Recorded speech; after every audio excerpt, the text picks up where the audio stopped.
భారత్ను 2047 నాటికల్లా అభివృద్ధి చెందిన దేశంగా తీర్చిదిద్దేందుకు ప్రభుత్వం ప్రధానంగా మౌలిక సదుపాయాలు, పెట్టుబడులు, ఇన్నోవేషన్, సమ్మిళిత వృద్ధిపై దృష్టి సారించిందని కేంద్ర ఆర్థిక మంత్రి నిర్మలా సీతారామన్ అన్నారు.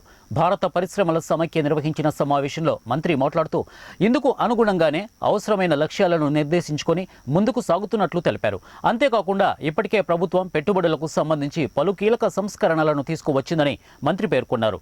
భారత్లో యువ రక్తానికి కొదవే లేదని, వీరి నైపుణ్యాలకు మరింత పదును పెట్టడం ద్వారా ఆర్థిక వ్యవస్థను మరింత వృద్ధి పదంలోకి తీసుకువెళ్లే అవకాశం లభిస్తుందని అన్నారు. One of the challenge, I'd summed it up as saying there are only 4 larger pillars of challenge. But one of the biggest challenge, I think, the pollution control regulations, which are becoming stringent, and the labor costs and the collaterals involved in it are also becoming higher in all other countries. It's not going to be too late before India catches up on that, and it is required too. Manufacturers are looking to diversify their products and their production capabilities, and therefore, if the world is looking for an alternative destination, India stands out. But India stands out also because we have a large domestic market. I go back to this 80,000 story, 80,000 items which are part and parcel of our daily lives, sectorally or individually as consumers. Now, if viable options exist, it exists in such markets where there is a domestic buffer and beyond which there is an export potential. So that is where I think government's policies have been facilitating.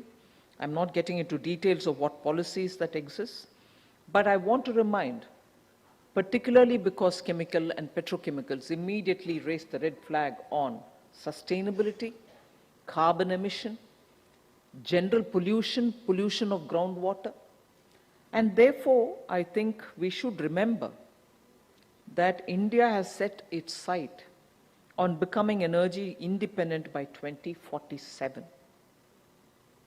and achieving net zero by 2070. So net zero cannot be achieved unless each one industry, each one sector contributes to it. We are very focused on green growth. Carbon intensity has to be reduced, and therefore each one of the sectors will have to contribute to this. Energy efficiency and renewable energy commitments of India are also very important. We should keep that in mind. 500 gigawatt of installed electricity capacities from non-fossil fuel sources. So when you're planning your industry, you need to keep that in mind, saying you're not any longer for a future industry, for a tomorrow industry. You're not going to be dependent on fossil fuel. You need to have a correct basket of balance. Otherwise, this goal for India cannot be achieved. You will not be contributing to it. Now, about the PLI, quite a lot has been said. We are in favor of having India becoming a manufacturing hub, and therefore, of course, we'll